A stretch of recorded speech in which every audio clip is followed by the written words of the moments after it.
Dili na mo kinahanglan mo ato pa og Japan o kahaubang nasod aron lang mutan-aw og cherry blossoms. Gumikan kay ang buong klase sa buwak makita ra dinhi sa Subo. Atong sayran kun asa kini nahimutang pinaagi sa report ni Chona Carion. Ang Barangay Ilaya lungsod sa Dumanhog 73 kilometros gikan sa dakbayan sa Subo nahimong instant tourist spot. Kini gumikan kay dinhi makit-an ang maanindot nga cherry blossoms. Ang maong punuan anaa sa tugkaran sa panimay ni Cherry Lusada, 72 anyos. 2004 sa dihang gitanom kini ni Lusada, diin ang seedlings o binhi gikan pa sa Hawaii. Apan sa kadaghan nga liso nga gipalit ni Lusada, usara ang mitubo. Gani kun makaagi ka sa dapit, makalingi gid ka sa kaanindot sa cherry blossoms. So daghan magpa-picture mo hapit gyud.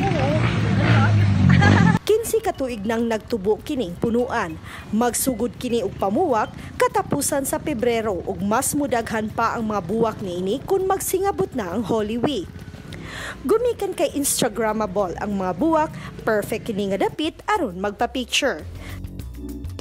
Si Luzada, mobaligya og seedling sa cherry blossom sa tag 150 pesos, gumikan kay daghan usab ang nagpangita niini. Daghan na siyang liso akong dala, daghang color ba? Then kanila din siya nabuhi.